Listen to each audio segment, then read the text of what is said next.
steam in the city while the sun lay low. Coffee with Rio, starting the show. Sip real smooth, let the wisdom flow.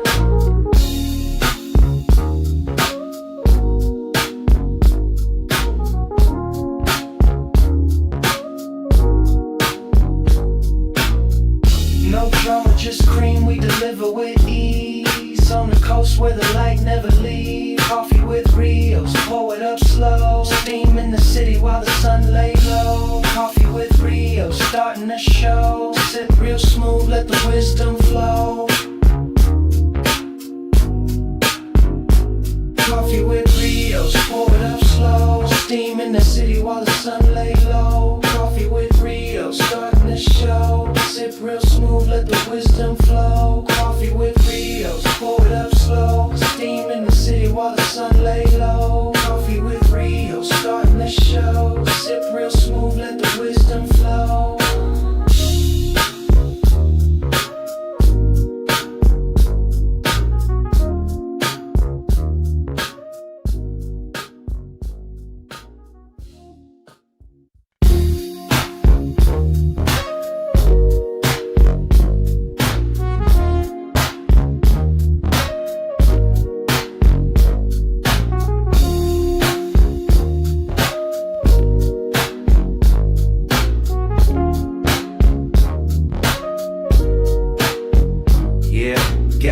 In the building, steam rising from the stove. We switching lanes, they don't want it, they just pose for the smoke. If it's about that coffee, we got the roast and the toast. Shots fired from the French press, let it drip slow and boast. Mornings on the west, sun low, but the grind stay woke.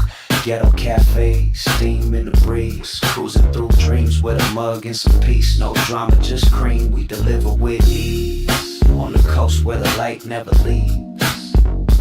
Coffee with Rios, pour it up slow. Steam in the city while the sun lay low. Coffee with Rios, starting the show. Sip real smooth, let the wisdom flow. Coffee with Rios, pour it up slow. Steam in the city while the sun lay low. Coffee with Rios, starting the show. Sip real smooth, let the wisdom flow.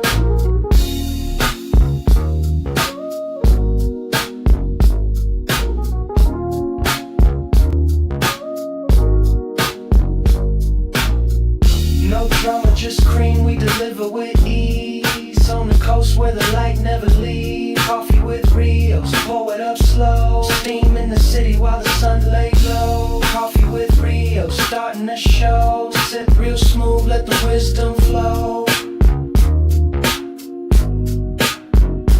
Coffee with Rios, pour it up slow. Steam in the city while the sun lay low. Coffee with Rios, starting the show. Sip real smooth, let the wisdom flow. Coffee with Rios, pour it up slow. Steam in the city while the sun lay low. Coffee with Rios, starting the show. Sip real smooth, let the wisdom flow.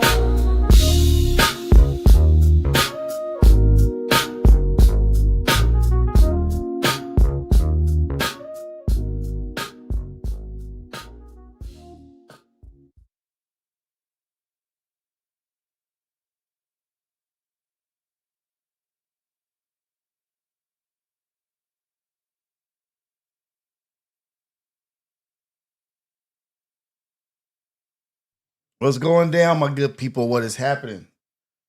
Which one is this?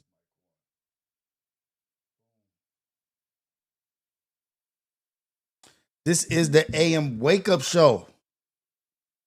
Coffee with Rios. What's happening, my good people, man? How's everybody out there doing? Hopefully everybody's having a good morning, getting your workout on, whatever it is that you're doing today. Hopefully everything is going well. What's the deal, man? Trying to change out the microphone, see what works, what looks good, what doesn't.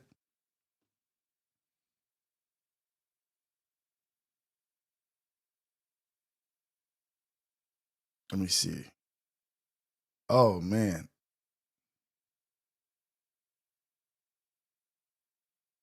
Did it not come through? Is it not on YouTube yet?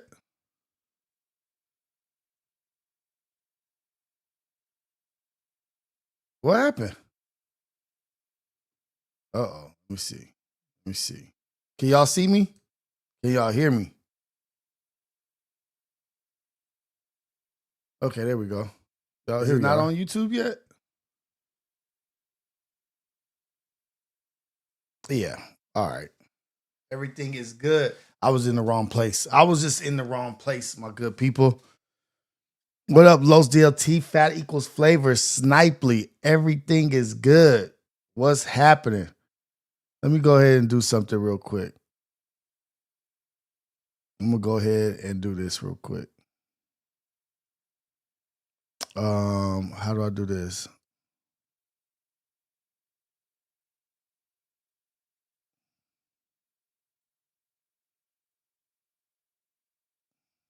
Let's go.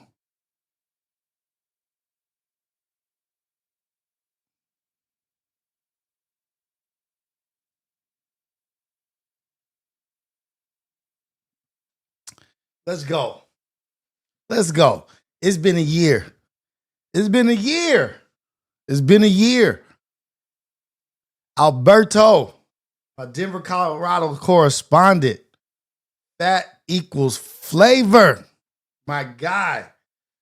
Forever it will do its thing and we will be homies, family connected. I had to go ahead and add you guys as moderators because I want to repay the loyalty. You guys have been here from the very beginning and you guys are here at 5 in the morning. You guys have been here at 9. You guys have been here at 11. You guys have been here consistently every time almost every time that I'm going live, you guys are here and you guys have always stayed within the community rules. You guys have never gotten out of line. You guys don't be in here cursing, bashing, saying no ugly stuff. And you guys always keep me on point.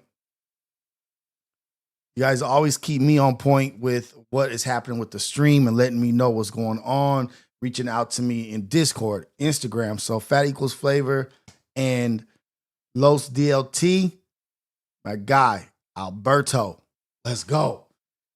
But yeah, man, you know we up in here, man. Get your coffee, get your tea, get everything going that you get going in the morning, whatever your morning routine is. If you're on your way to dropping, no, you're not on your way to dropping kids. Well, some people actually are on their way to dropping kids off to daycare, dropping their kids off to a family member to take to school. So I understand. Some people on their way to work, some people on their way to working out.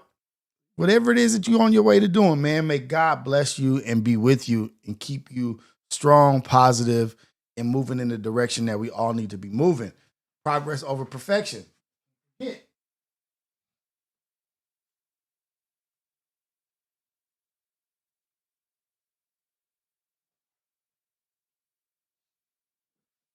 What up? What up, Michael? I see you up in here. Reggie Brown, I see you up in here. Hey, Reggie, man. Reggie.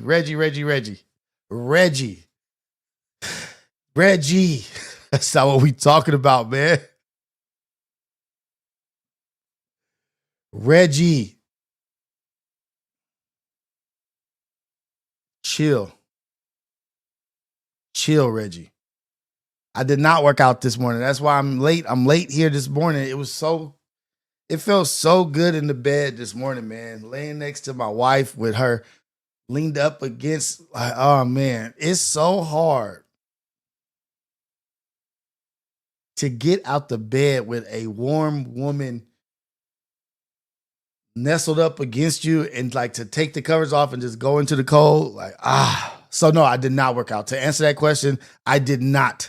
Reggie, you gotta put me on blast, man. You ain't gotta put me on blast, man. You know what I mean, man? This is the greatest morning show in the whole wide world. Craig, good morning to all of us. Got my coffee. My coffee's still steaming hot. Hate when coffee's too hot.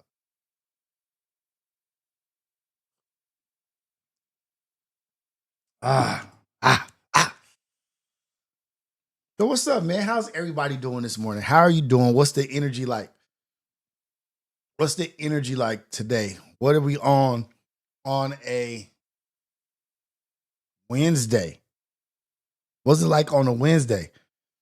Hopefully everybody got to check out the Syndicate. If you didn't check out the Syndicate, it was another good episode. Like the Syndicate's been coming through, y'all. The Syndicate has been coming through. It's really been coming through. Yesterday I was trying to do some, not a reaction, but like Manny wanted me to pull up a video and I didn't have the display set up right. But what I want to do is start having you guys send in topics or things that you want to ask, questions that you want to ask. If you have a question for Manny, you have a question for Fred. I drink caffeinated coffee. I don't know what's it called. My bad. Caffeinated coffee, not decaf. But I want you guys to start reaching out to Society of Freedom or to the Discord, asking for questions, anything that you guys want to ask, anything that you guys think that the show can use, like constructive criticism. You guys give me some information, how you feel the show is going, but I feel the direction that we've been going is like smooth as hell. Hey, my bad, Sergio Santiago. And the thing, what's happening with the Syndicate, what's messed up is it has an old thumbnail on it. I asked Suave to change the thumbnail, to add a thumbnail, but it has the old thumbnail and the old title. So people are probably looking at it thinking it is old episode. I need to find out about the there's these like AI thumbnail things. Maybe I'll just pay for an AI thumbnail service or just get a generic thumbnail that I could just post every time. Just a generic thumbnail to post every time so it doesn't look like that. But I got to get in there, change the title, change the description, and all those kinds of things like that. But yeah, that episode yesterday was raw. It was raw. And I was telling the dudes about just like asking them questions, you know what I mean? Asking them questions about like marriage. Do you want to get married? Do you want to do this? Is this something that you want? You know what I mean? Hey, Ohio Ties is in the building. Today is the day of showing some love. Today is the day of showing some love. What's up, Ohio?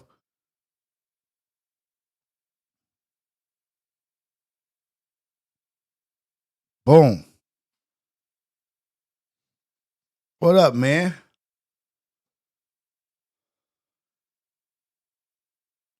Okay, personally, I would like some politics because this is from Fat Equals Flavor.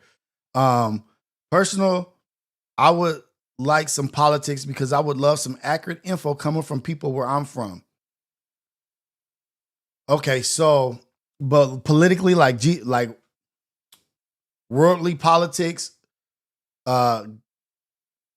California, Los Angeles, or just everything political. Just cover some political shit. We could do that. That wouldn't be hard to do. That would not be hard to do. We could definitely do that. Cover more political topics. Talk about the war, this Trump. But sometimes the reason why I stopped covering so much stuff about politics is because it can get so fucking heavy that it can be like a negative energy. You know what I mean? Like, cause it's so ugly. It's so nasty that it leaves a bad feeling. It's like a bad after feeling. Like, damn, why'd I do that? Why'd I talk about that? The primaries in Texas are happening, and it's some nasty work happening with Jasmine Crockett and her ballots, and they were telling people that they were turning people away at the ballots, saying, "Oh no, this is not where you should be voting. This is not where you vote." And then like, "Oh, we're going to extend the vote 2 hours because we were turning people away." It was some whole crazy shit going on in Texas. Texas is tripping right now because it's going blue. Texas they're having a hard time in Texas because they can't deal with the fact that Texas is going blue. What's up? Don't panic. Is that don't panic? Don't panic. Is that don't panic? Don't panic. What's up with you, my guy? What's up with you, player? I didn't get to watch Apollo last night also. So Fat Equals Flavor. Just Cali and US. Okay. just the United States of America. Also, I want to start receiving call-ins, man. Like you guys can call in and chop it up with me. Like, you know what I mean? Like it don't have to be no long conversation. You don't to call in, it doesn't have to be something like, oh, this serious situation and I want to ask. Not, you could just call in, chop it up, and be like, hey, what up? Rio's just saying, what's up? You know, just appreciating you. Call-ins don't have to be something like a super impact, like, I don't have anything to talk about. Nah, nigga, just call in, like, just chop it up with the homie. I'm the homie. I don't know if y'all realize that. I'm the homie. Y'all are the homies. Like, we just chop it up. This is just homie talk. This is just on the corner, in front of the liquor store, at the house, in the garage, in the backyard, at the barbershop. So y'all could call in at any time y'all want and just chop it up with me and say what's up. It ain't gotta be no specific topic, no anything like that.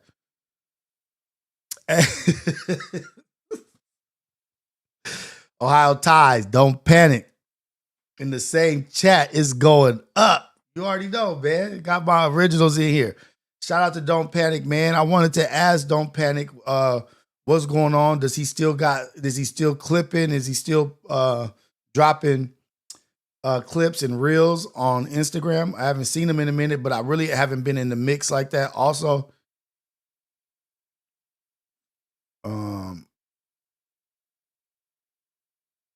me see. Don't panic, because I understand people get busy. People get busy. People got lives. Man, this morning I don't even know. This morning I have instant coffee. It's instant coffee. It's this instant coffee. I haven't been feeling the Keurigs lately, man. Like the Keurig, the K cups. I'm not feeling those lately, man. Really not fuck with those lately.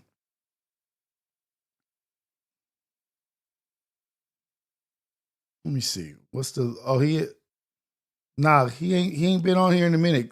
Don't Panic ain't been active in a minute on this one.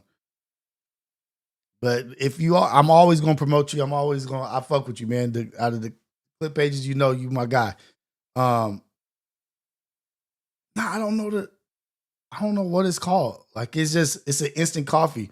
The Keurig, I ain't fucking with it lately, man. Like I've tried different Keurigs, different K cups, and it's just not hitting the spot, man. Like I don't know. So I'm about to become like a barista for my family. I'm already becoming the breakfast chef. I'm gonna just add something else to the tool belt. You know what we was talking about yesterday? Always adding shit to the tool belt, upgrading everything. I'm about to become the barista of the house because my wife loves coffee more than me. I'm just gonna become a dope coffee maker. Fuentes. Hey, let me see. Did Nick Fuentes say that? Oh shit. Let me see. I gotta pull that up if he did. Okay, we'll go over a little bit of politics this morning. Did y'all see Candace Owens blasting hellfire towards Charlie Kirk's wife? Erica Kirk has a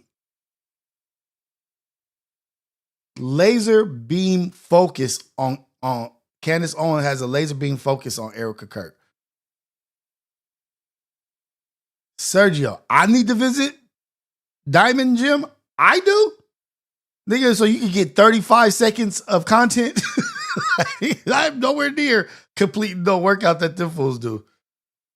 I'm trying to find this Nick Fuentes clip if I can find it. Let's see. I will not be at the Diamond Gym.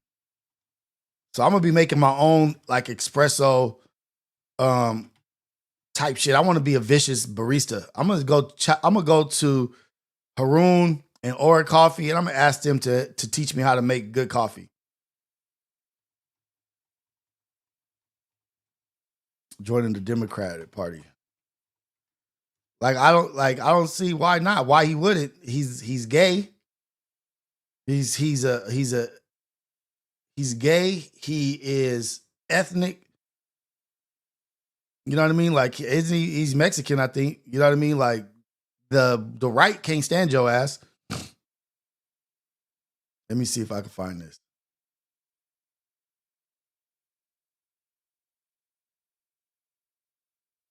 Alex Jones this afternoon. We had a very emotional show.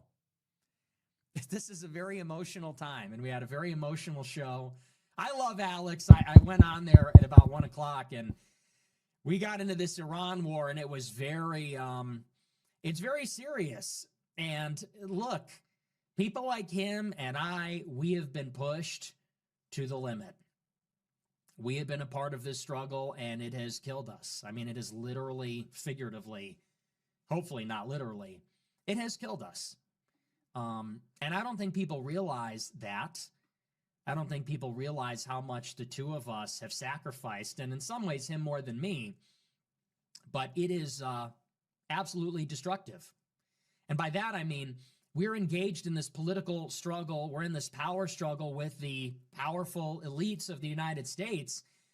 And in our quest to tell the truth and to fight the good fight, they just put the screws in you every way. Financial, digital, social, professional, you name it. I mean, they are really grinding us to dust. I don't know, man. Like I'm listening. I'm listening. But this dude's an agent to me, man. Like I'm looking at him like an agent also. Like, dude, you're an agent. You work for the people. Like, you hate black people. You can't stand black people. You talk very bad about us. Like, I don't know, man. And we've been fighting this fight for a long time. And so for us, you got to understand it's a little bit different than all of you that were red-pilled after the pandemic, or people that have been working jobs and living normal lives. It's a little bit different for him and I. What up, sunshine baby? What's happening? Good morning. Hopefully you're on the road to heal. Sacrifice so much, and now to see Donald Trump, he's the one that's going to deliver us into a war with Iran. That's why I keep saying it's just surreal. And not in a good way, in a deeply disturbing, unsettling way. And you try to keep it positive and you try to keep the energy up, but it's heartbreaking. It's very sad. You know, you know what it is? You know what it is? They believed the lies. They believed the lies. They literally believed what he said was what he was going to do. They treated Trump like he wasn't a politician. What about him did y'all believe that he was going to do it? He says, none of these cats do what they say they're going to do. They really put all their faith into him like he was a god. They put blind, unwavering faith into Trump like he was their god, like he was going to be able to do exactly what he said he was going to do. They thought, what about him? He's a politician. He's a president. They got behind him like what he said he was going to do was concrete, solid. And when you put that much faith and that much love and that much hope into somebody, and then not only do they not do what they say, they 100% do the opposite of that. It's like a scorned lover, man. Like, these people are scorned. They can't believe they went to bat for Trump the way they did. And he just said, I don't give a damn about none of y'all. I don't give a damn about what you say, none of this. And they are heartbroken. If Nick Fuentes, I haven't seen this video. Ohio Ty said that Fuentes says he's going Democrat because he's so mad. You know how mad this cat has to be for him to say, I'm going to go Democrat? Not even independent, but Democrat. That this is happening. And it's scary. I get why people are anxious. It seems that the world is destabilizing and coming apart. And these good old days that we've been living in for most of recent memory, it seems like that's all coming to an end, domestically, internationally, and you just wonder what that portends for the future.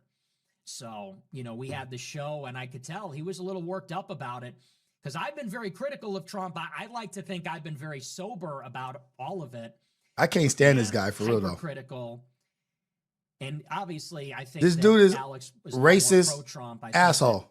I don't know what you want to call that, if that's optimism or maybe just a different perspective, but he really believed in Trump and really believed that in 2024, Trump was going to deliver the victory and all this.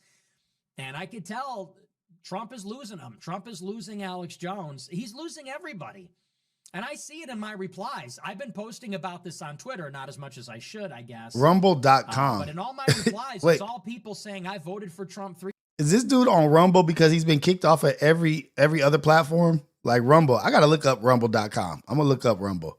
times. I voted for Trump twice, 3 times. I'm a Christian. I'm a conservative, but I'm not ever voting again for a Republican. And I get it. I get it. If the Epstein shit wasn't enough for you weirdos, if the Epstein shit is not enough for you weirdos to never vote Republican again, not just Trump, Republican. Not just Trump, Republican. These Republicans are so thirsty, dirty, pick me, sneaky ass, evil fucking people, man. Telling people to do that. At what point do you say enough is enough? And it's honestly, you almost wonder if it's even possible to change anything. You know, it gets to a point where you look at everything that has happened. I guess that's the worst part. Everything that has happened for 10 years, all the battles, all the censorship, the cancellation, the professional, social, personal cost of all of it. And in the end, we're in a war with Iran. In a war with Iran. In a war with Iran, man. We're in a war with Iran, which to me is pretty much an unwinnable war. You can't beat these people. You can't beat them. You can't beat these people, man. Like, how do you beat a people that believe in lose? If they lose, it's a win for them because they are sticking up for what they believe in and for the people that they love. They're sticking up for the people that they believe in and the people that they love in their land. There's no beating those people. There's no beating of people that has a reason to sacrifice everything. That's why the title of my show, the wake up show this morning is you can't beat what I don't even remember what my title is. You can't win a battle against a people that are willing to sacrifice have the greatest sacrifice of all, their life. They're willing to give up their life for what they believe in. You can't beat those people. You can't beat a person that you can't go into a fight with somebody who believes that even if I win this, even if I lose this fight right now, me being used to find bloodlines of Nimrod, Gilgamesh. Even if I lose this fight, it's a win for me because just the fact that I'm fighting this fight and I believe in what I'm fighting for, and I rally the troops behind me, and I inspire people behind me to say like, oh shit, damn, if Mahmoud can do that, if Mahmoud is brave enough and confident to fight for his people, so am I. I'm gonna stick up and fight for my people too. It's a win for those people because you're inspiring, motivating them to be against you. You can't beat that. In my death, I inspire hundreds to do what I'm doing. In your unaliving of me, you're losing people. You're losing the faith. People are losing their faith in you. Damn. Yeah, I bet. Because, and this is the other thing. I was talking about it on the Syndicate yesterday. I talked about it on the Syndicate. I was like, dude, I believe that the supreme leader actually sacrificed himself. I think he did the greatest sacrifice. And he was like, you know what? I'm going to go over here. I'm not running. I'm not hiding from anything. I'm going to rally my people behind me. Through my death, people will uprise. This will be the final straw. He's like they Pope. So he was told, if you decapitate the regime, you bring down Khamenei, the people will rise up. He actually believed this. And then he bragged about it. I mean, openly bragged about how I am tracking Khamenei. He should leave the country because I'm going to kill him. Does he not understand that Ali Khamenei volunteered to die on the first day of the war? Ali Khamenei was at home in his residence, knowing he was being hunted down by the United States, knowing he was being targeted by death. He was surrounded by fellow shaheeds who also knew that they were going to die, but they also understood that there was a purpose in their death, because by dying, they entered into martyrdom. And the Iranian people are in the streets, but they're not shouting death to Khamenei. They're shouting long live the martyr Khamenei. That's why we lost the war on day one. This was a trap set by the Iranians on day one by a people of faith. Donald Trump wouldn't even know what a Shia is or what a Twelver is. He doesn't know who Hussein is. He doesn't know who Ali is. He has no clue what the Battle of Karbala is. And yet he fell into a trap where all of this is relevant.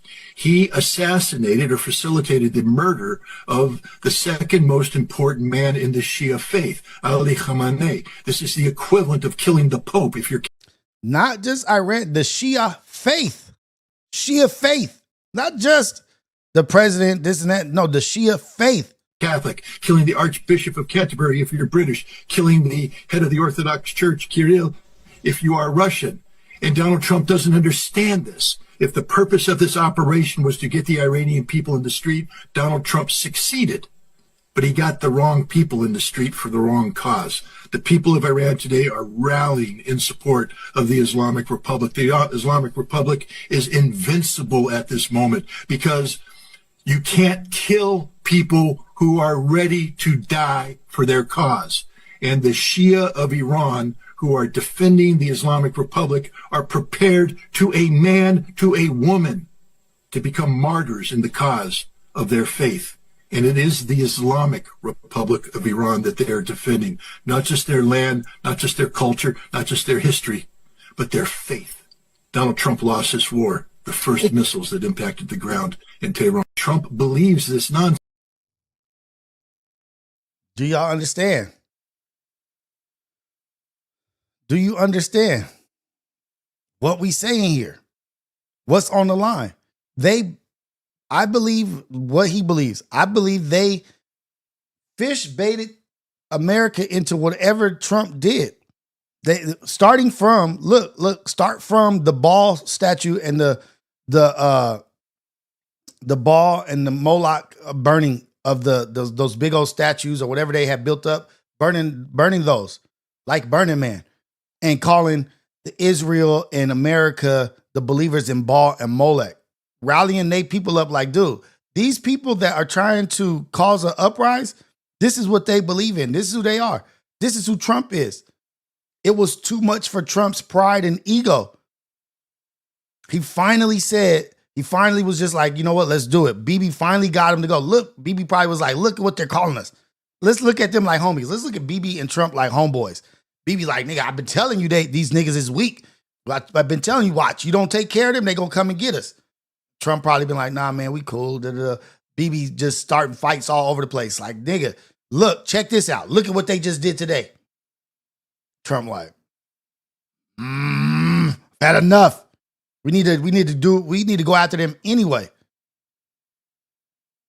But he thought he was just about to go and bomb some people and they was just gonna lose their faith, lose their fight. Like, oh, once I bomb them. And how did they bomb them? The worst way possible. The children's school. 160 kids. He just got trapped into worse and worse. He's just building a coalition against us. His actions are building a coalition against us. The dude didn't go into hiding. He knew once they did what they did to him, it was going to be the final push, just the final nudge. The final nudge. They believe in martyrdom. That's a real thing. Martyrdom is a real thing, especially for the greater good of the people and for the religion. They was poking them. Oh, you bombed our shit last year in December? Okay, for sure. They poked him until he made the dumbest mistake ever. Not only do you lose the war on day one, you lose your own support in America. But guess what? Bibi don't give a damn about the support of the American people. He only care about the military support, the defense, the missiles, the security. Kevin Finley, I'm going to get to your super chat right now. Thank you. Anybody who sends super chats, thank you so much. I appreciate every single super chat. Kevin Finley, you are always sending super chats. You are always appreciated, man. I love everything. I really thank you. Anybody who sends super chats, thank you. I don't do a super chat goal because I don't want to put that kind of pressure on people. But just so you guys know, every dollar, $1, $2, $3, every 50 cents, everything helps. Everything helps me, my old ass, and this network I'm trying to build. It's like NPR. You guys are funding and supporting a independent network. You know what I mean? Like it's a charity event. They can't even. It was a horrible mistake. This nigga is losing this, and this is on the heels of them not releasing the Epstein files. And during Ramadan, right, Ohio? He lost on all fronts. He lost the American people that were supporting him. Trump lost the people that are supporting him.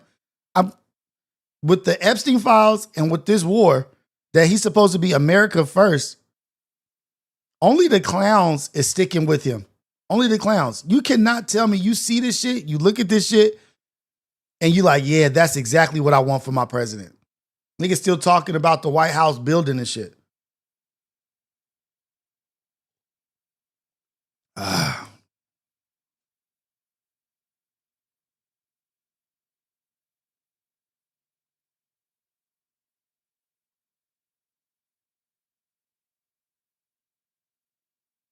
Okay, hold on. Let me see. This is something I haven't seen yet. This is Manny sent me this earlier today. Missile Our Fred. totally annihilated the synagogue and entered into the shelter because it was a direct hit of a half-ton missile. Oh shit. Missile totally annihilated the synagogue and entered into the shelter because it was a direct hit of a half-ton missile.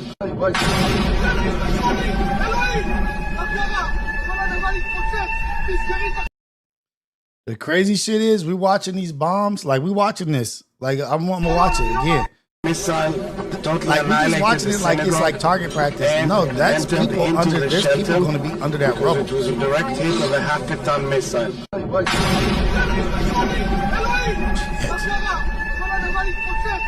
That's death. That's people being unalived.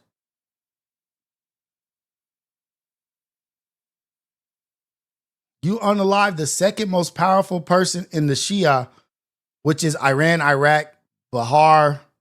I don't know the other place. What do you think they gonna do? What do you think they gonna do?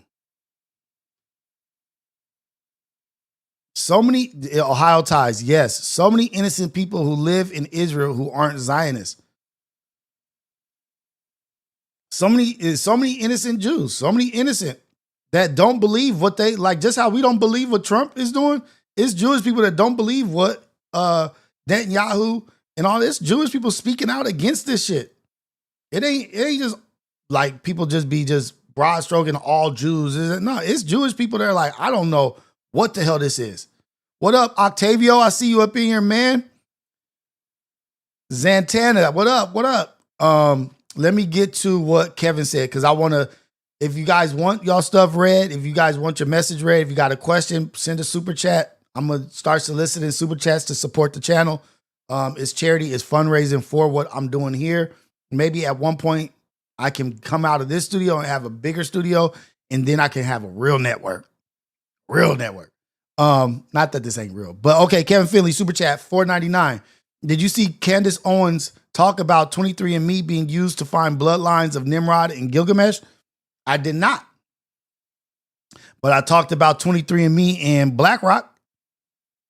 23andMe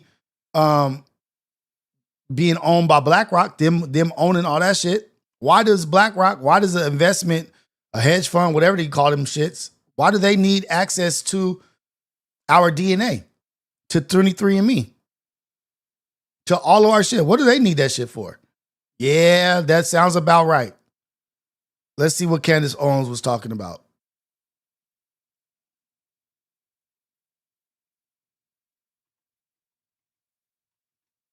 Damn, I can't believe I watched the Nick Fuentes clip, and now I'm about to watch a Candace Owens clip. And she's been unloading her clip on that little weird ass lady, Erica Kirk. I haven't watched not one, only seen clips of how she's going in on her. It's basically like the Bride of Chucky, Bride of Charlie Kirk.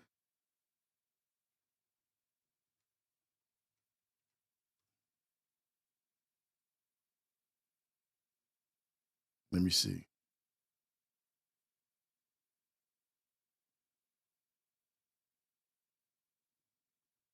I don't know where it is at Ohio, Kevin, but I'm gonna try to find it. I don't know where it is.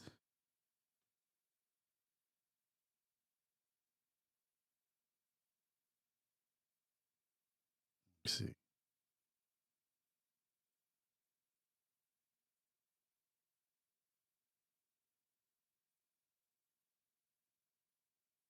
Look at this email that Jeffrey Epstein authored to Woody. It says the 23andMe kits arrived and will be delivered to Woody and Soon-Yi to their home today. So I don't know who this actually went to, but he was getting this kit out to Woody Allen. And there's another email, this time to... Wait, did that say Woody Allen and Soon-Yi? That says, hi, so there's another email. Woody Allen is the guy that I think fled America and ran out of America because he was having relations with his daughter, his stepdaughter, who was underage. The 23andMe kits arrived and will be delivered to Woody and Soon-Yi to their home today. What? Mail, this time to, who is this? They're always blocking out the names, but it says, hi, Sultan, can you please tell me who James Miller is? He is who you have billed the 30 kits to. Also, do I understand the shipping address is Jeffrey's home at 9 East 71st Street? We're talking about 23andMe kits. Do you guys remember that trend, by the way? For some reason, they came out and they told everybody, this is going to be amazing. Don't you want to know where you're from? As if they don't know where we're from. They're the ones that are trafficking people all over the world. We can help you. Just send us your DNA. And a lot of people did it. A lot of my friends did it. I was already like, seems a little suspect. It's a bit suspicious. I'm not going to do it at all. Well, interestingly enough, that particular project, 23andMe, or that particular business, also began shortly following our invasion into Iraq. I'll tell you why this matters, okay? So we invaded, as I mentioned yesterday. Oh, she about to cook. She's about to cook. She's about to cook. I already know which way it's heading. Dude, they've been telling us all this time, silently, quietly telling us through actions that since the Nazis, the Nazis' whole thing was finding artifacts, relics of the world that had power. They were doing scientific studies on people trying to find supernatural shit and make super people and this and that, telekinesis. They've been searching the world. South America, Africa, all over the place, looking for these artifacts, looking for these relics. And they've been looking for the people, probably looking for Gilgamesh, looking for Nimrod, looking for these burials. Mid-2003, and we extracted Gilgamesh's tomb. That equals flavor. Roughly 2 years later. Well, in 2005, the now bankrupt company, 23andMe, came together where people began sending in those DNA kits to figure out their ancestry. I want you to park that in your mind as we revisit our military's strange efforts in the Middle East. I mentioned to you guys this man named Rob Skiba yesterday. He wrote a book entitled Babylon Rising. This came to me from an email tip. It was immediately interesting. Well, this man, it is alleged, was actually murdered for some of the research and the pieces that he were putting together because he was perhaps getting too close to the ultimate project of the elites. By the way, his son emailed me yesterday thanking me for bringing up his father and grateful that his father's work is still carrying on. I've not had time to email him back, but I did receive that email, and I know that you are watching. Oh, and shoot, I'm also sorry, y'all. grateful that the work that your father did is getting new meaning. Anyway, I started watching this speech that his father, Rob Skiba, gave on the topic of his book, Babylon Rising. I explained to you that all of the elites are obsessed with Babylon, and any research that I do, it's all about Babylon, Babylon, Babylon. And I want to share to you some of these clips. It's Rob Skiba, and he's speaking about his book. Now, to tee this up, let's just get into a little bit of the history. He is positing a lot about the Tower of Babel. Obviously, we know this was built up, that this angered God. And Rob Skiba posits that it wasn't actually the height of the tower that was problematic. He believes that, or this is a theory, so don't be offended. Please don't send me emails about, whoa, this is not the teaching, this is not the doctrine. We're trying to not get to what is true or what you believe. We are trying to actually get to what the elites believe. Okay, we actually don't believe we should harm children. So if we're speaking about the elites' belief, you don't have to send me a lecture about what's wrong about it. The entire purpose of this podcast is to tell you that the elites are satanic. Anyway, back to Nimrod building this Tower of Babel.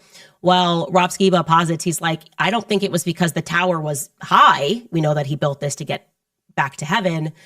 He thinks that actually this tower that was being built was a technology because they wanted to get back into the heavenly realm. Yes. Now, if you have read Gilgamesh, there is a lot of astrotheology that's in it. Stargates. We know that the elites worship stars. We've covered that extensively. Well, in this particular clip. Hey, I don't know how, but this is how the world works.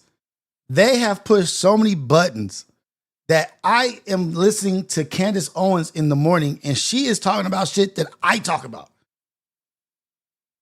She's finally took her focus off of bashing her own people, you stupid ass. Just bashing her own people. Yeah, we got shit we need to work on, but she was bashing us. Finally found something worth putting her laser crazy focus on, because don't act like she ain't talented. She is very talented at what she does. Shout out to her talking about shit that we talk about. You're going to see Rob Skiba discuss the Book of Enoch, the one that I mentioned to you, going back to the beginning. Candace, what is going on? Where did all this happen? Did this all start happening once Charlie got unalive? Once they assassinated Charlie? The story of fallen angels, and he brings up something that is of geographical interest. Take a listen. There are extra biblical texts, like the Book of Enoch and others, that go into more detail about what happened in Genesis 6. The Book of Enoch says that 200 fallen angels, a class of angels known as the Watchers, landed in this location right here. This is the center of a mountain range in southern Lebanon known as Mount Hermon. Now keep your eye right there as the camera pulls back and just kind of look at the outline of the topography right there. It's very interesting that it actually... Who was the big name from Lebanon, you guys? Who's the big name from Lebanon? It forms the shape of a goat. And one of the worst of the fallen angels was one by the name of Azazel. And Azazel is always associated with the goat. And you see that in Leviticus chapter 16. The scapegoat is a reference to Azazel. I find it interesting that the land... Azazel was the spirit, the demon in that Denzel Washington movie, where the spirit was jumping from person to person. Denzel Washington was a detective, and he sent somebody to electric chair, and the spirit left the guy and went into like his partners, and then it went from person to person. That was Azazel. Remember, he was singing like a song or whatever. I don't even want to say the name too much. Itself actually kind of looks like a goat head. This gentleman depicted here is David Flynn. He recently passed away, but he turned the world upside down with some of his research, and he was able to figure out that location right, is Ohio. 33.33 degrees north by 33.33 degrees east from the Paris prime meridian. All those are Very 666. interesting. What's 1/3 of 100? 33.3333%, right? How interesting 33 degrees of masonry. That participated in what I call the Genesis 6 experiment landed on the geographical location that fits their number on the crosshairs of 33.33. Something else David Flynn pointed out is that if you put a little marker there, and you can do this for yourself, that what I showed you there is from Google Earth. I did it for myself to check it out. But you can put a marker there and then draw a line from there to the Paris prime meridian. We go by Greenwich today, but originally it was the Paris was kind of the standard for a long time. Pay attention, y'all. He's dropping facts. The occult is referred to as the devil's line. So something that is a fact is that the elites are obsessed with goat heads, Baal worship. None of this is a conspiracy. Jeffrey Epstein worked for the Rothschilds. You were looking at a picture of the Rothschilds. Candace, do I have to start watching your shows? Holy shit, do I gotta start watching Candace's shows? Because maybe she's the only one who ain't scared with she has all the attention on her too. Is she an agent? I don't know. I need to start paying attention. This shit is like the information she's talking about. Yeah, I know about this shit. But the fact that she's talking about it is tripping me out. At their surrealist ball, the more research you do, you just sort of see this appearance over and over again of goat heads. Even if you get into Pan worship, Dionysus, all of these, occult, orgiastic cults that they've had since the beginning of time, so to speak. So Ron Skiba's theory, if you're suspending, again, theological debate for a moment, I'm just telling you because we're looking into what he is saying the elites are after. His theory is that at the moment that occurred, once languages were confused, Nimrod became known as different names. Baal, Tammuz, Gilgamesh, and like I said, he is positing this. You can see this whole list, Dionysus, Bacchus. Yes, there is synergy between those cults and the practice. Do you guys remember Nimrod in Marvel? Do you remember the comic book character Nimrod? Do y'all remember Nimrod? This is without question, historically speaking. Now he's discussing this because he believes that the elites view Nimrod and or Gilgamesh as the Antichrist that they are working to try to resurrect for exactly that reason. And he reminds audiences that Gilgamesh, per the epic, was 2/3 God and 1/3 man. Take a listen. Super interesting. That's almost along the lines of Superman, the rise and fall of Superman. When they found the mother boxes, they found the mother boxes to re-alive Superman. It's all this shit is so connected. It's crazy because who had the mother boxes? Some of the Nazis had the mother boxes. Some of the Amazonians, Atlanteans, and Nazis had the mother boxes. All this, man. Gilgamesh is said to be part God, part man. Jesus is God and man, right? Well, there's a similarity there. The Epic of Gilgamesh says that he was 1/3 man and 2/3 God. What's 1/3 of 100? 33.33%. What's 2/3? 66.6%. Interesting. And the 1/3 part of man, we are carbon-based organisms, right? The carbon molecule has 6 electrons, 6 neutrons, 6 protons. So just by default, the number of man would be 666 by virtue of the carbon molecule. But this guy's got 6s all over him. Look up CERN. It's a very interesting. Goddamn, Candace, you just hitting every point right now, huh? Look at the god that they have in front of CERN as well. Look at the goddess that they have in front of CERN as well. Facilities. Look at this thing. The thing's huge. It's the Hadron Super Collider. And they're saying they shut it down. The stated objective is to recreate the Big Bang. Now, I don't believe in evolution myself, but I remember them teaching me evolution in school, and they said we got here from a Big Bang, right? So if we got here according to the way you think, and you want to, by a Big Bang, and you want to recreate the Big Bang, that can't be a good thing. They're trying to find the God particle. You know, anti-life. What in the world are these guys doing? Look at their logo. It looks like 3 6s on top of each other. And everybody wants to talk about the separation of science and religion, right? They're usually. Hold on, y'all. We're going to get to Candace and me slowly becoming a listener and where the path that she's on right now. I'll do one. Okay, Candace is a beast. I'll do one, a reaction series to Bride of Charlie. I will. I don't know if it was wasted, Ohio. Maybe they found out what they needed. Maybe they got what they needed. Maybe the portals opened up who they needed to come through. You ever seen the clouds and shit over the cell of CERN, the collider, Hydra Collider? But I forgot what I was going to say. Tamiz's birthday is December 25th. Thank you for the super chats. Thank you for the super chats. Get the super chats. What? Y'all love me? Let's go. Thank you, Love My Life. I will do that just for you. I will do that just for you. Kevin Finley, Tammuz whose birthday is December 25th during the winter solstice. It was never Yahshua's birthday. Right? There you go. This is all our files material. We just leading in. We just gonna let stuff naturally happen. But what I was gonna say, in the DC movie or in the DC comics, what was Darkseid coming to Earth for? What is his infatuation with Earth? In the movie, what's his infatuation with Earth?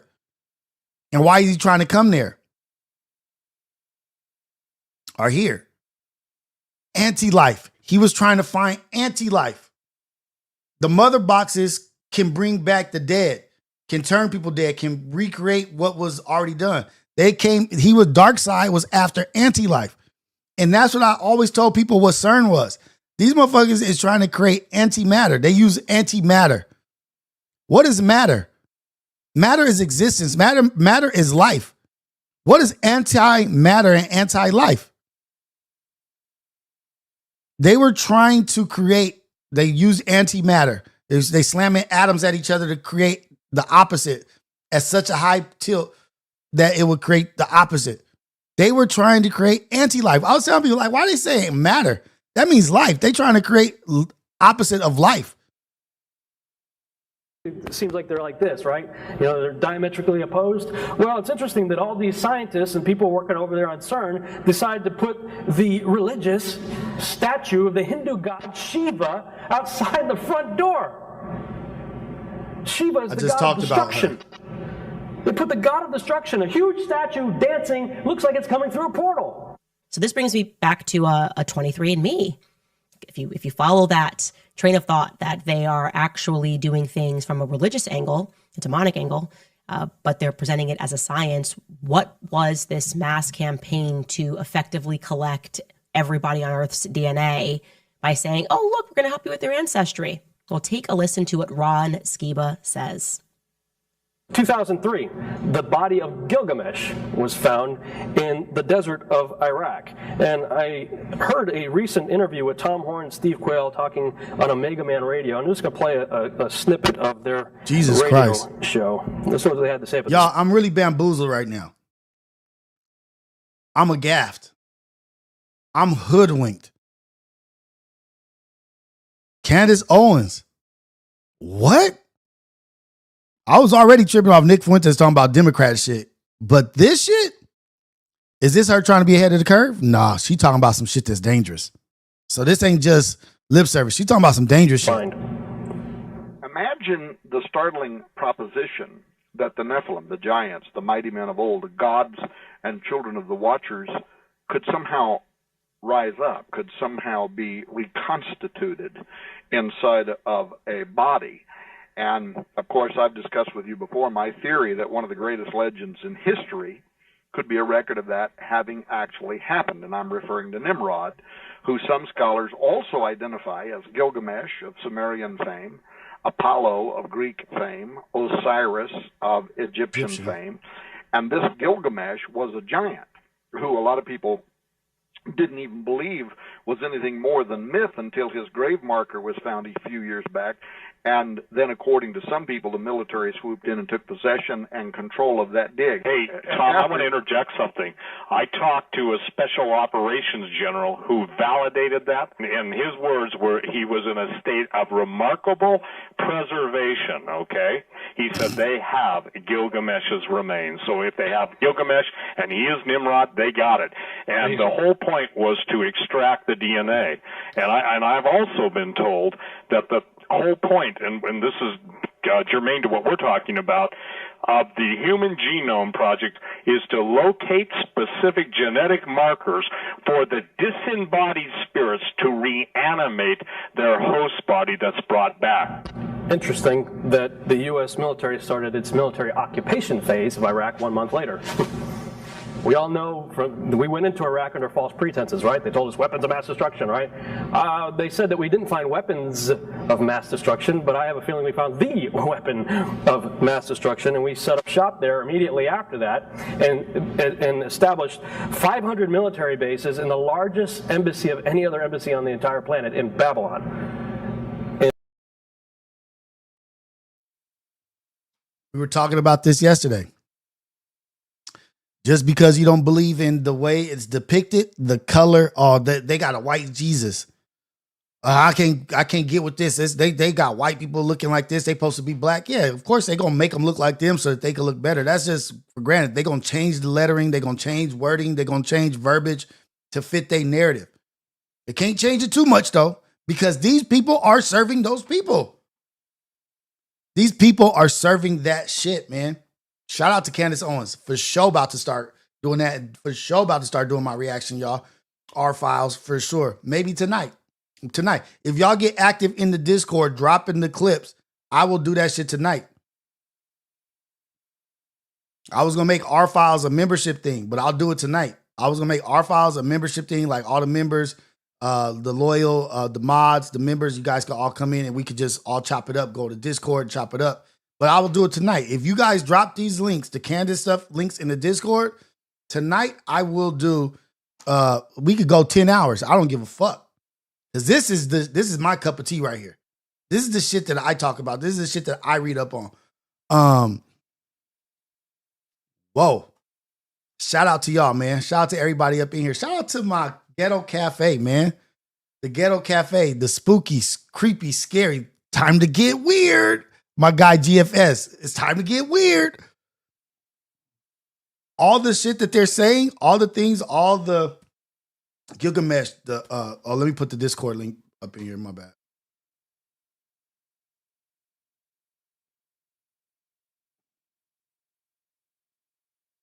Hold on.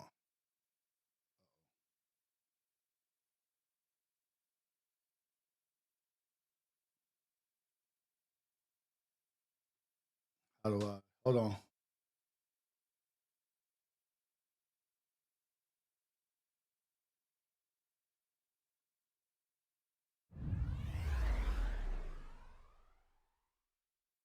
Demons come from the dead Nephilim. Demons was around. Yeah, okay, I'll agree with that. I'll agree with that. I'm not going to fight that.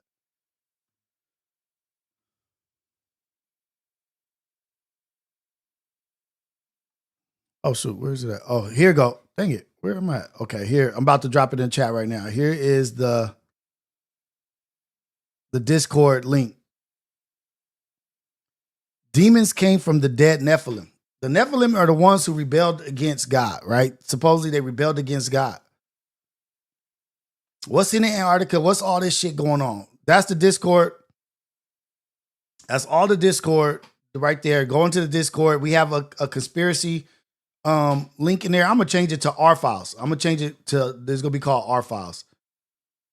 And go into the R files, drop the Candace stuff. If you guys want tonight, if you guys really want that shit tonight, we could go all night tonight when I get back from picking up Xander or whatever.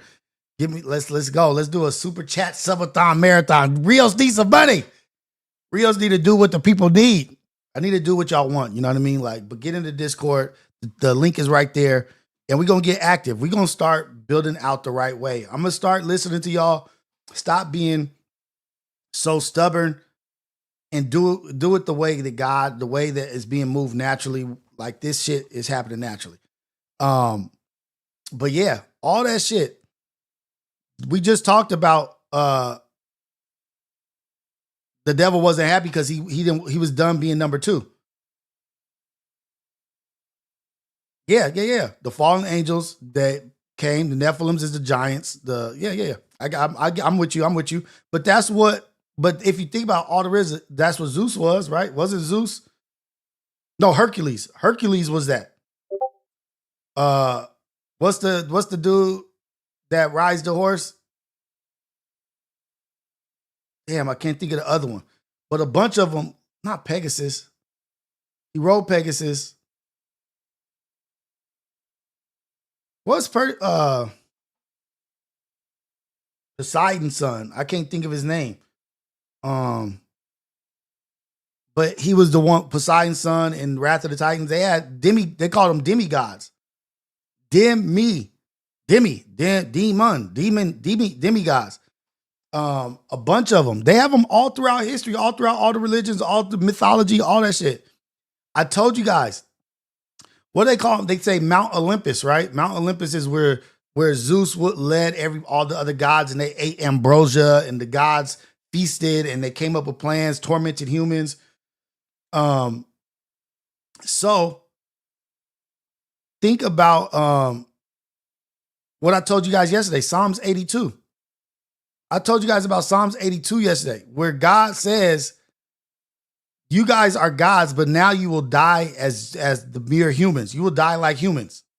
You will not be immortal any longer. You guys have upset me. You guys didn't run your sectors, your sections the way you should have, and da-da-da-da-da-da. Sounds like some shit that is familiar amongst all these mythological shit. And even Jesus recites that shit, Psalms 82, in front of the Pharisees. That's a cold scripture where he's calling the Pharisees snakes and like, you guys are like the white coffers. He calls them like the white coffers. You guys are like, he talks to the rabbis and the Pharisees and telling them you're like the white coffers. You guys are all good on the outside, but you're dead on the inside. The coffers were like the coffins that they are like the things that they put the dead people in. They put like white chalk on them or whatever. He called the rabbis, the Pharisees, you guys are like lepers, the white coffers. You're dead on the inside, but you promote as if you are amazing. You're great. You keep people at bay so that they can't reach the gates of heaven, even though you're not in the gates of heaven. You keep them out as well as yourself. You're not in there, so you keep. It's when he got mad, he flipped the tables over type shit.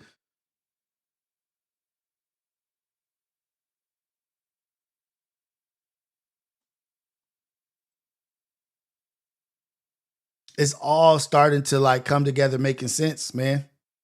It's making sense for us. It's starting to make sense for us.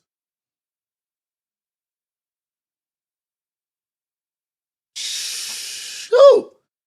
Book of Enoch went up, and Enoch, the nigga went up in a spaceship. You want fat equals flavor? You want to talk about aliens? Book of Enoch, the Dead Sea Scrolls, all the shit that they left out. Look into Ethiopia. Don't panic. Our files tonight for sure. If you guys get into Discord, leave some stuff. Perseus. There you go. From Clash of the Titans. Thank you, Eric. Drop the shit in there in the Discord, and we'll go live tonight.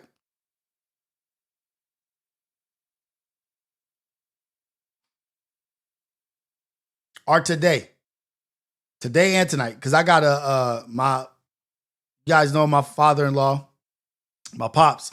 He started the first black art gallery in Los Angeles called the Brockman Gallery. If you guys don't know, rest in peace to my uncle, passed away.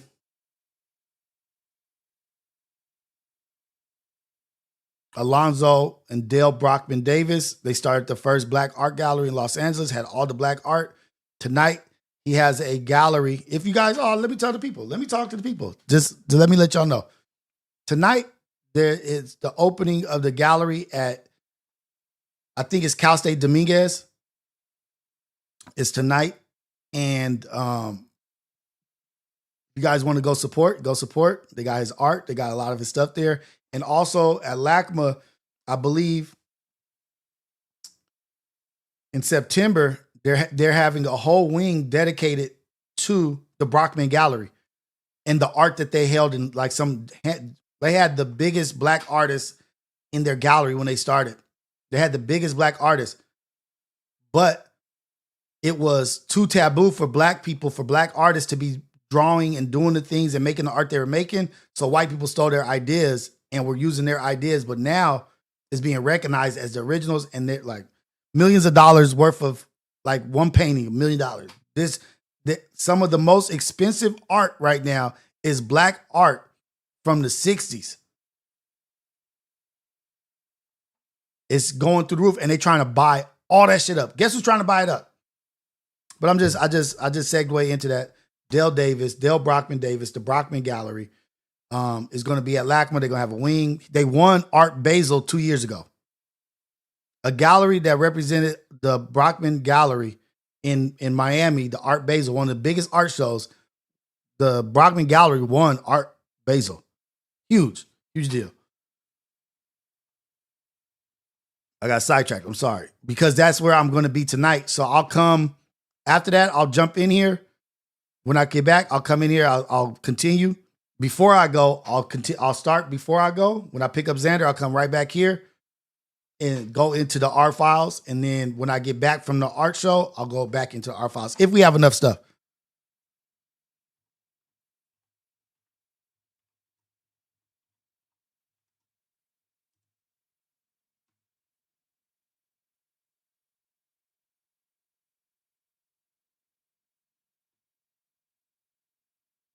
Man, I love this dude.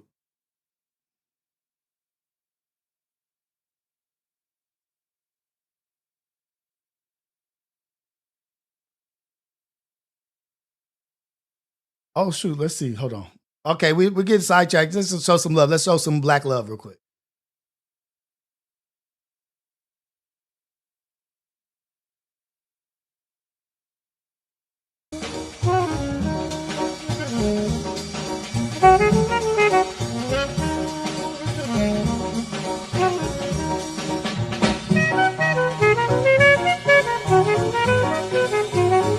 That's in Leimert Park. First Black Art Gallery.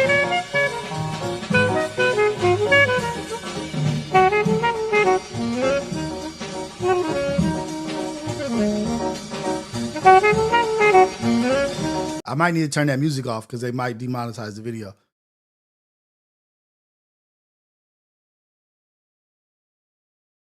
This is all shit from the 60s, and these artists are huge artists now.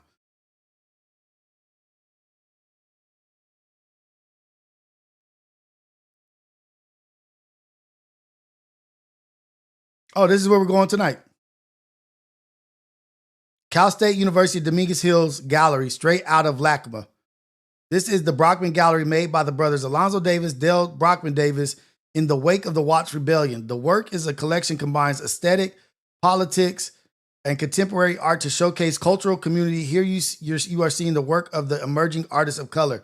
Here is little pieces from the book, The History of Brockman Gallery, shows the artists are not only shaped by culture or responsive to it, they are shaping and us. Brockman serves as a reminder that that's my father-in-law shit right there. Those missiles, those are missiles that were representative of the Vietnam War. He created those. I don't know, ceramics or whatever, but those are straight out of South Central. And to reserve those, he buried them. I guess with ceramics, to reserve, you bury it in dirt and it helps like the preservation of it. So those are in LACMA right now. Those are at LACMA right now, or maybe they're touring America. But something is touring America that was buried in the dirt of South Central. These came out of the dirt of South Central. For like, it was buried for, if I'm correct, 40 years. He had this shit buried in his backyard for 40 years. And LACMA saw pictures of it and was like, oh, do you still have this? Dope shit. And he's 80 something years old and he's getting to see his work represented. So this is at Cal State Dominguez right now. It's on tour across America. Vietnam War Games. That's what that shit is called.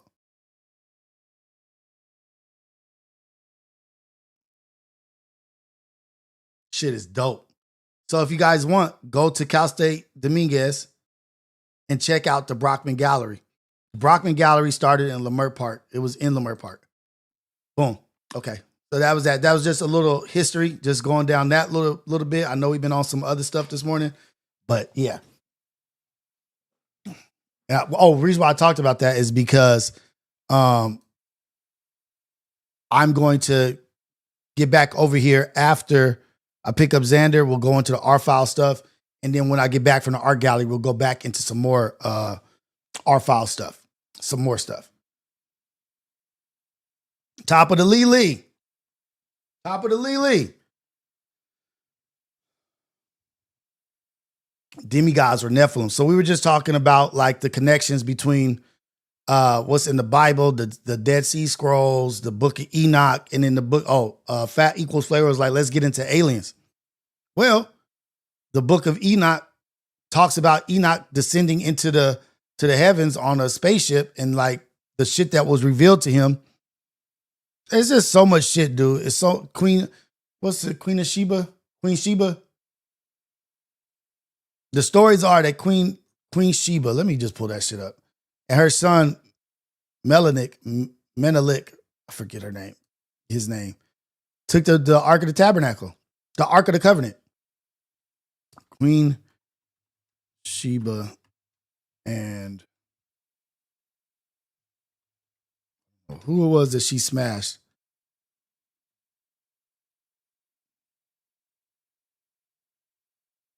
Solomon. She smashed Solomon. So supposedly Queen Sheba had a son with Solomon. But one of Sheba's smartest advisors was one of her most intelligent advisors or whatever in her council, was supposedly the smartest dude ever. But he said there's another man by the name of Solomon that is so wise and go there and test your wisdom with King Solomon. And she didn't believe that anybody would be this wise or could be that smart. And she went there and fell in love with who he was and what he represented, like his wisdom, what he had. They try to offer her just like, I got everything I need. But supposedly she got impregnated with his son. Kebra Nagast. Kebra Nagast, I think, is like the thoughts, the religion, or whatever that is, that they follow that. Ethiopians are very proud people. What is her son's name?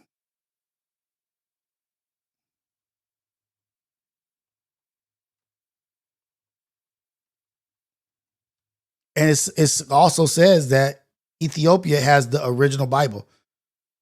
One of the original untainted Bibles. Okay, let's pull this up for you guys. I wonder if I can pull a video up real quick.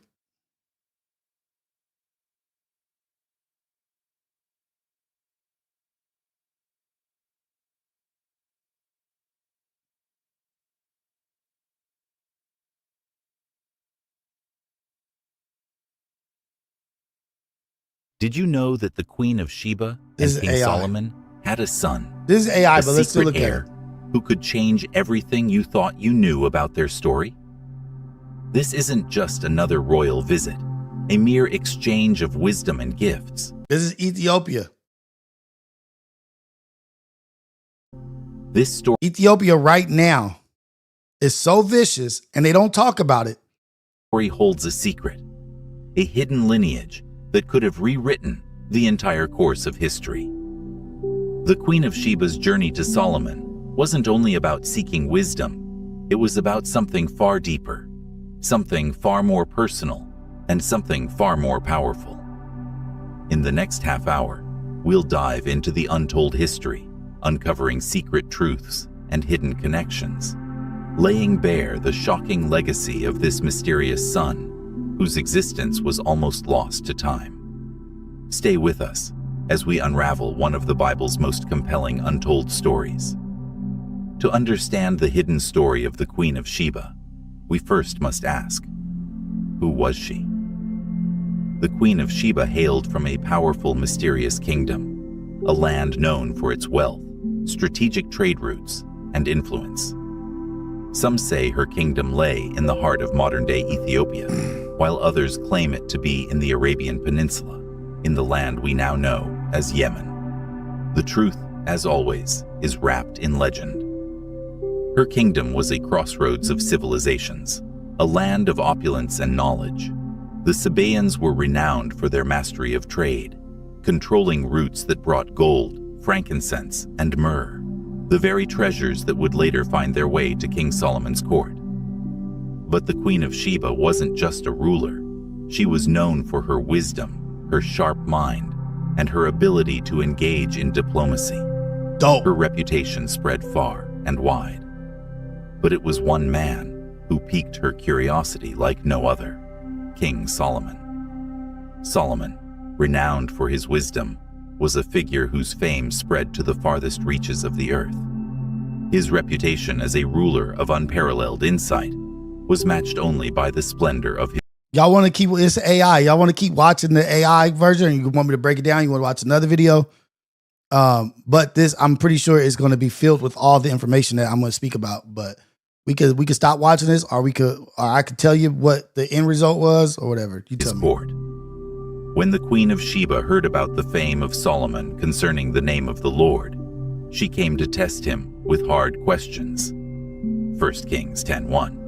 She came not just to pay a visit, but to challenge Solomon, to test the limits of his wisdom with riddles and questions only the wisest could answer. It was not a simple journey. The queen traveled for months, navigating treacherous deserts and mountains, bringing with her precious gifts, gold, spices, and rare jewels, all to test the famed wisdom of Solomon. But what drove her to this extraordinary journey? Dope. Was it mere curiosity or something deeper? But this is shit that I always knew about Queen Sheba, because back in the day, when the little black girls are my little cousins, my cousins, or my aunts or whatever, when they be acting like they holier than thou, they be like, "Who you think you are, Queen of Sheba? Who you think you is, Queen of Sheba? Go sit your ass down." The answer lies in the very words of the Bible. She came because she heard of Solomon's wisdom that she believed could only be from God. Solomon answered all her questions. Nothing was too hard for the king to explain to her.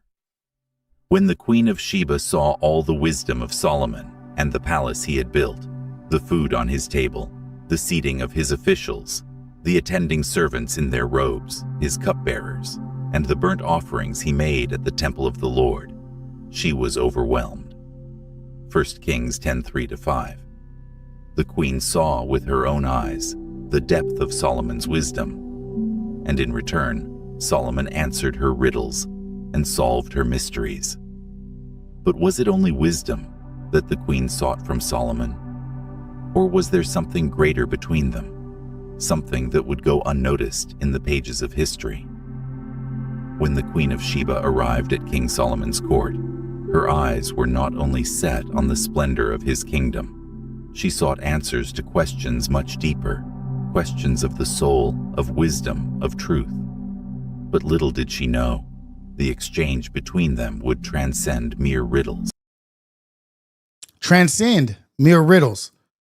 But how vicious is she? Like, oh, this dude is smart. Solomon was given divine wisdom from God, right? They said he got divine wisdom from God because he, instead of asking for like riches and power, he asked for wisdom to govern well. That was his request. That was his, I want to govern well. I want wisdom for what? To govern well, so I can lead well. That's why I want wisdom. And he was blessed with divine wisdom. Solomon's court, with all its wealth, was not the true measure of his greatness. It was in the way his thoughts flowed, orderly, profound, like the well-planned architecture of his palace. In his words, there was more than knowledge. There was vision, purpose, a kind of divine understanding. In my palace of cedar, I see not just opulence, but order, purpose, might with mercy. I love how they use black people. Like people look African. I love that shit. Is no kingdom at all. And in your gaze, I see a mind that dances with truth, a queen not only of lands, but of thought. I have traveled far to find the wisdom I sought, and in you, I see a man who does not merely rule, but understands the very essence of what it means to lead. What transpired between them in that moment was not simply a meeting of minds. It was a meeting of souls, bound by the weight of leadership. Hey, I usually don't watch Solomon, AI shit, but the motherfucker, this AI, I'm telling you, this shit is on point. whose wisdom was unparalleled, recognized in the Queen of Sheba, not just a ruler, but a kindred spirit. But beneath the dialogue of wisdom and intellect, there was more, something deeper, something unspoken. The Queen of Sheba, despite her Hey, she's kingdom's beautiful. wealth and Look at power, that skin. Like, sought ooh, something okay, beyond AI, I see you the making material beautiful world. people. And Solomon, despite his unmatched glory, longed for something more than the titles bestowed upon him. For in this meeting, beneath the surface of riddles and debate, there was a connection forged, a connection neither could fully name, but both felt. The burdens of leadership, the weight of destiny, it drew them together in ways words could not. You know what that's called? They always be saying, all the old folks always say it. They always say, oh, they was equally yoked. They was equally yoked in wisdom and in leadership. They wanted to be great leaders. They wanted to be smart. They were like, find your partner, have a baby with someone you equally yoked with, and then your baby gonna be crazy. Crazy vicious. In that moment, a bond was forged, not just between two rulers, but between two people who understood the burden of leadership. A bond that would transcend the AI physical crazy. realm, Look at they created this handsome moving guy. into the They created that heart of what beautiful it girl. meant Like that to rule AI with is getting wisdom, it correct. love, and justice. As the Queen of Sheba prepared to picture's depart fucked up. from Solomon's kingdom, the riches of the land were offered to her: gold, spices, fine treasures, a token of gratitude for the wisdom she had shared, and a mark of the respect she had earned. But the gifts exchanged between them that day were not the ones that would endure. No, there was something deeper, something that neither gold nor wisdom could touch, a connection that neither words nor wealth could bind. May these treasures remind you of the journey we have shared, one that will be etched in time, and may the wisdom we exchanged guide your path as it has guided mine. And yet, words were not enough, for beneath the ceremonial gifts, beneath the formalities of royalty, there was a bond that could not be named, an unspoken understanding, woven not with promises, but with presence. In the stillness of the night, as the stars above watched over them, you know what happened? The queen and the king stood in the quiet of the chamber, a moment unmarked by time, yet heavy with meaning. In that moment, their destinies were sealed, not in the treasures they exchanged, but in the unspoken understanding that bound them forever, across time, across continents, and across the very essence of who they were. She left Jerusalem with chariots full of treasure, but carried within her something more precious. I like AI, how it's going, how it's doing, but it could have left out a little bit. It's a little bit of fluff in here. Like, I don't need the poetic shit. Just get to the... Something unseen, unfelt, until the days turned into weeks, and the whispers of the palace could no longer be silenced by golden veils. Kevin Finley, thank you for the super chat. The lesser key of Solomon has the names of the demons connected to each zodiac sign. That's why I don't mess with that. Abba, far from Solomon's courts and cedar halls, a sacred fire stirred within her. A child, a son, not just born of flesh, but of divine encounter, of royal covenant, sealed not in scrolls, but in spirit. And so he was born, Ben Elechem, the son of the wise, the child of mystery, the seed of two thrones. You are more than a prince. You are the riddle answered, the promise unspoken. Ain't that shit deep? That's just cold. She raised him not only in the arts of statecraft, but in the fear of God. She taught him the words of her people and the wisdom of Solomon. That look like my son, Justice JJ. became his food, truth, his breath. He asked of Jerusalem. He asked of the great temple. He asked of the man with eyes like flame and a voice like river. Chat. Who, be honest, who in for the first time is hearing this story? Who in the first time is hearing about Queen Sheba and her son, I think Menelik, and King Solomon and the exchange? Who, be honest, because we all are learning shit here, that this is the first time hearing this shit. Be honest. whispers, and in his heart he wondered, who is his father? He is too wise for one so young. He walks like a king, not a prince. What blood runs in his veins? She never named his father, but she did not need to, for wisdom followed him like a shadow. Authority echoed in his voice, and in his silence was Solomon.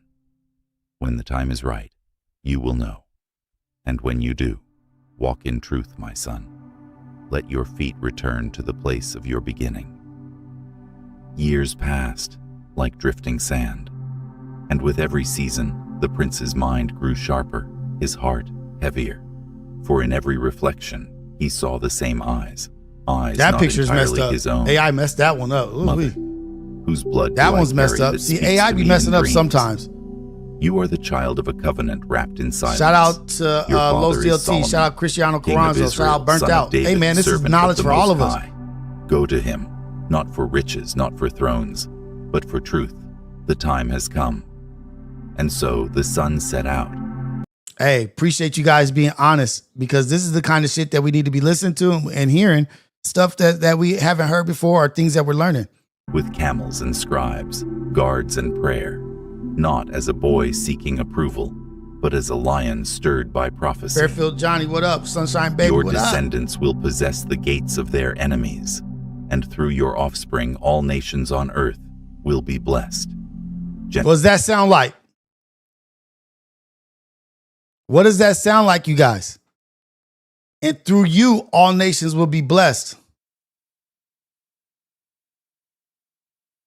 Esau, Jacob, Isaac. Your descendants will possess the gates of their...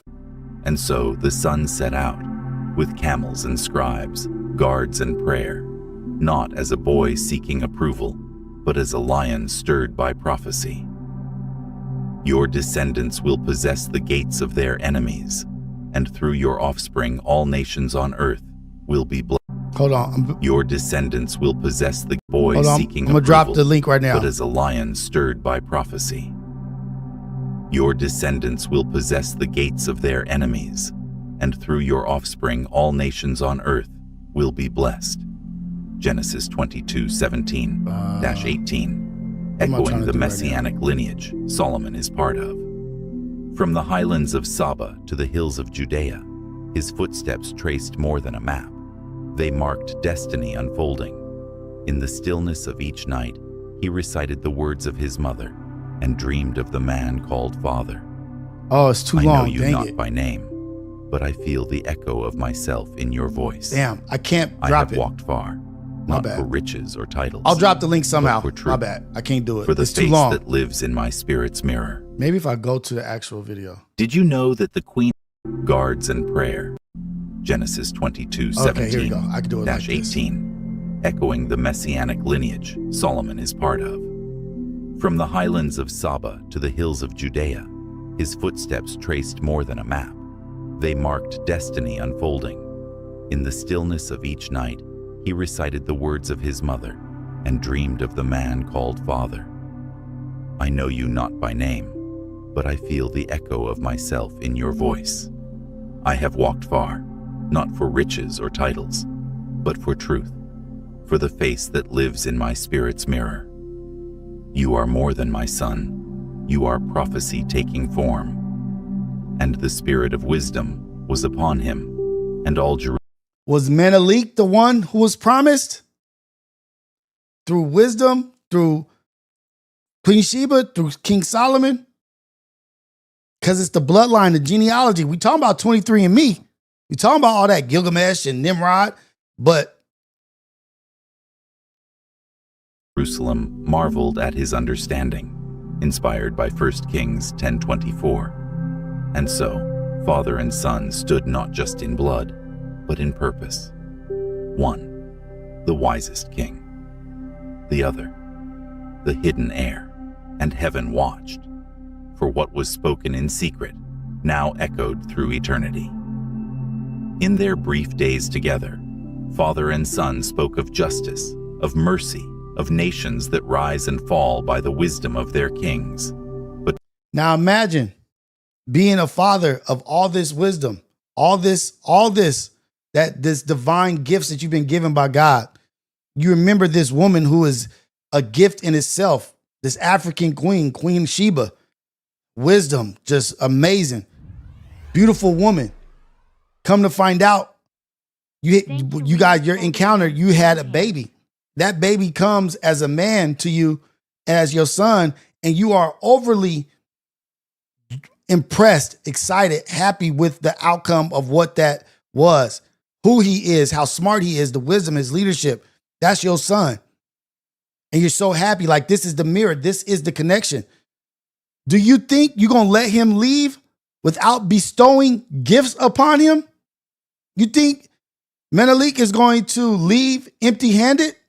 Queen Sheba's son, Solomon's son that he just met, you think he's going to let him leave empty-handed without gifts?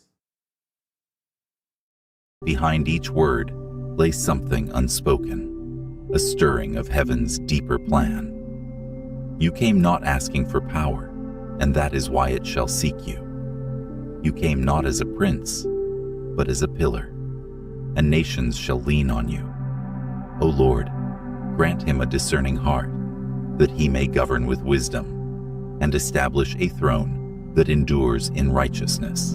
Not give him riches, not give him this land and this and that. Bestow upon him wisdom. Not by force, not by deceit, so for leadership, but by a design older than kingdoms. The ark was prepared, heaven stirred, and the angels watched. And so, under the cover of night, not in theft, but in divine orchestration, the ark passed into the hands of the Son from Zion. The what? The what passed on to the Son? Listen, y'all. Not through theft. Under the cover of night, not in theft, but in divine orchestration, the ark passed into the hands of the Son. The ark. From Zion to Zion. From Zion to Zion. Arise, O Lord, and go to your resting place, you and the ark of your might. Let your priests be clothed with righteousness. And Jerusalem slept, unaware that the glory had shifted, not stolen, but sent. What? This is shit that be in my head that I can't get out, that I be shifted. The Ark of the Covenant. Do you guys know what the Ark of the Covenant is? The power that the Ark of the Covenant, that's how you talk to God. Through the Ark of the Covenant, you can talk to God. Zion to Zion. King Solomon bestowed upon his son this, Queen Sheba's son. I got to go take my daughter to school. She's about to be a little late today. For the ark was never bound to stone and cedar alone, but to covenant, to calling, to continuity. He left as a prince unknown. He returned as prophecy fulfilled. Isaac J. Smooth, Kebra Nagast. The Nagast Kebra Nagast. Look it up. It's the Ethiopian. It is Christian, original Christian. And with him, not only gold or tails, but the presence of the Most High. And Binalekam became Menelik, son of the wise. The first emperor Menelik, I always of a say line Menelik. that would stretch like the Nile, long and enduring. From him flowed not just blood, but blessing. According to the Kebra Nagast, the ancient Ethiopian chronicle, Menelik the Ear established a kingdom upon the twin pillars of divine favor and Solomonic bloodline. The ark became the soul of a nation. And from Menelik's throne came a dynasty that would last over 3,000 years. From the highland kings of Axum to the lion-hearted emperors of Gondar, to a ruler remembered across the globe, Haile Selassie the 200... Who? Haile Selassie? They don't talk about it. They don't talk about it. Remembered across the globe, Haile Selassie the 225th Solomonic monarch. From beyond the rivers of Cush, a gift shall be brought to the Lord of hosts, a people tall and smooth-skinned, revered from their beginning, whose land, the rivers divide. And in Ethiopia, they say the Ark still dwells, not as a relic, but as a reminder that God's covenant traveled far beyond Jerusalem, that a queen's wisdom bore a king, and that legacy can rise from love. The tale of Menelik comes to us through the Kebra Nagast, a 14th century Ethiopian text rooted in much older oral traditions. While not part of the canonical Bible, it reflects a sacred history treasured by generations of African Christians, Jews, and mystics alike. For centuries, African royal narratives were sidelined, erased, dismissed as legend. They try to take your lineage, your legacy away from you, take the story, because if you watch how they flip and switch all these stories so that it can go back on them and so that they can be the ones that are the chosen and this and that, but you leave out everything that points in other directions. You only left the stuff that points to you. But within these stories lies power, identity, purpose, the kind of truth that shapes nature. All right, AI. That's enough AI for now. It's all love, you guys. I got to take my daughter to school. It's all love. Blessings to everybody. You know, this is just a jump up in the morning, a wake up with Rios, with my 50 people. Just a real personal, real early. Get our day started with some good stories, with some good vibes, some positive shit. Blessings to everybody. Go out there and be a blessing to somebody else. Go out there, keep your eyes peeled, your ears open to anybody, your spirit vulnerable to see if anybody is in need of help. Lend a helping hand. Lend a listen. Have a conversation. Be a loving person. Go out there, be great. Go be positive. Go out there and be a blessing for somebody else. Yes, blessings come to us, but we are in a position to be a blessing to other people. And that's the whole point of the Ghetto Cafe, Society of Freedom. Society of Freedom Network. We are freeing ourselves mentally, emotionally, spiritually from this worldly shit. Let's go be great. Y'all go out there, be amazing, man. It's all love all the time. Awesome.